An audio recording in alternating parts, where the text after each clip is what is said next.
Welcome to the Date Files. She's out there searching for the right man, and all she's encountered are unemployed liars or men trying to cop a feel. They all have been a disaster. She continues her endless search in hopes that the right dude is out there.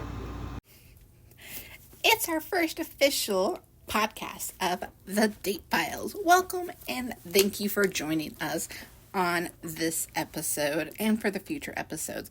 So like I said in the backstory, the podcast is from dating disasters and funny stories that I've encountered, and we will be asking you for your stories to share as well. So this week's guy that's in the hot seat, his nickname is Mr.Victoria Secrets, which later turned into, Mr. Married.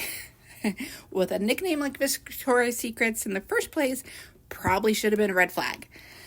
So this guy, he was close to being almost perfect, besides the fact that he ended up being married. So this guy, we started dating in the beginning of January of 2024. He lived about 20 minutes away from me. He was the exact same age as me. So we were both 45. And when I say the exact same age as me, I mean he was born the exact same day, same year, and at the same hospital. So we used to joke that we were in the nursery together, and we looked at each other and said, someday we'll be dating. Should have stayed in the hospital because it would have saved a little heartbreak. So anyways, we met online. We talked for about a week before we decided to meet each other in person. And it was completely random. One day I told him, hey, I'm leaving for lunch. He was leaving for lunch. We happened to be going to the same kind of neighborhood where we were going for lunch. So he said, hey, meet me at Arby's. We'll go there together. So we had lunch. It was great. It was a great connection in person. No awkwardness. We talked a lot. He bought lunch. So it was perfect. I even got a little hug and a kiss on the cheek. And then I get back to the office later that day, and he's like, hey, I can't wait to see you again. Thanks for lunch. He's like, how about we do dinner tomorrow night and we go to the Cheesecake Factory?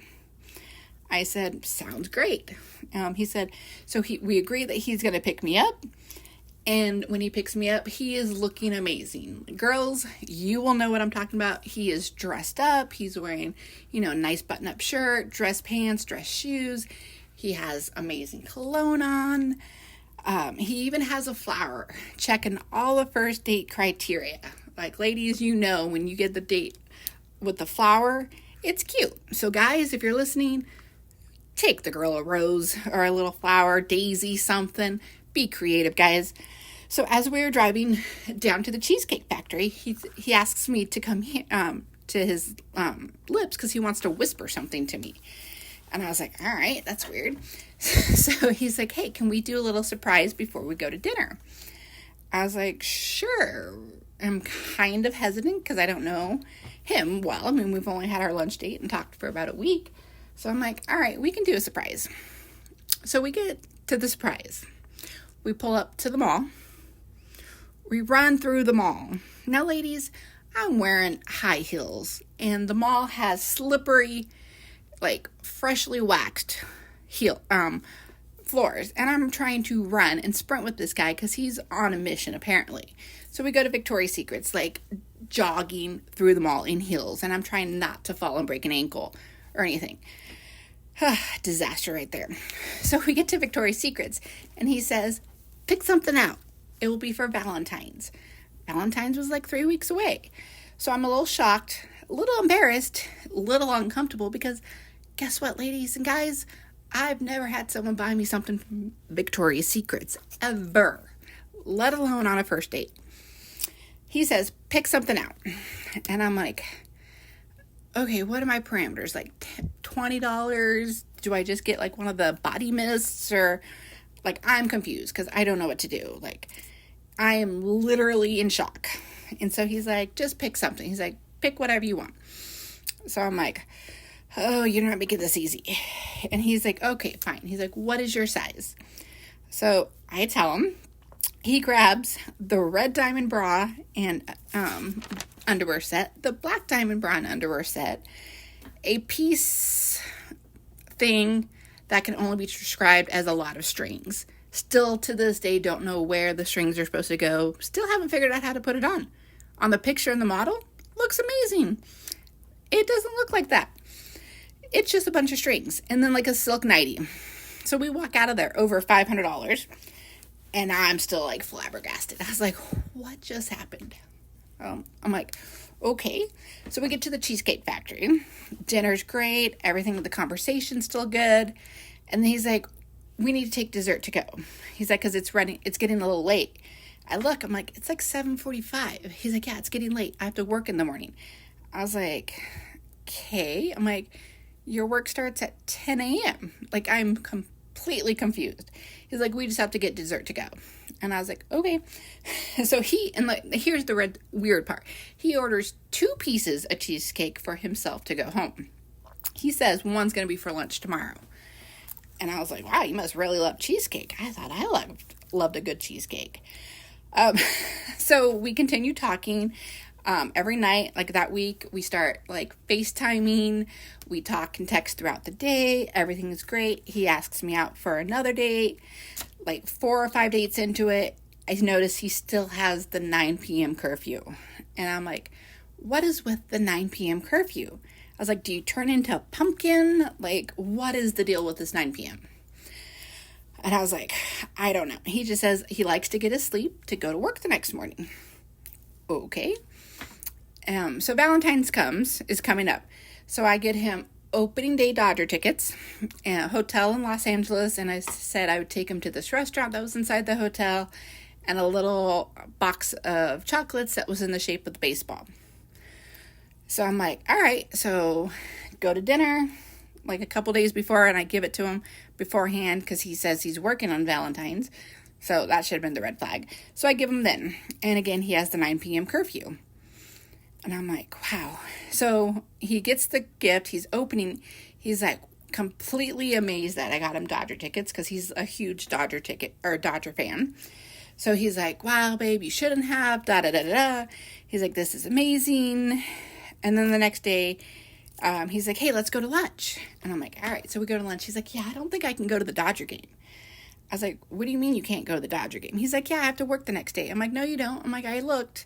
And your office is actually closed that day because they're doing like a cleaning or something. I'm like, I don't know. They're having like restoration cleaning or something. I'm like, I looked, don't worry. And he's like, well, fine. Then Los Angeles isn't safe. He's like, I don't want to go down there and spend the night down there. I'm like, I'm pretty sure the area the hotel is safe for us. I'm like, I think we'll be okay. He's like, nope, we can't spend the night. So I jokingly ask him, I'm like, what are you, like, banned from the city of Los Angeles or something? Like, I'm like, what is the deal with, I'm like, fine. Then we'll drive there and drive back the same night. He's like, nope, it's too late. I need to be asleep by 9. And I'm like, what is with this 9 p.m. curfew? It's like a month of this.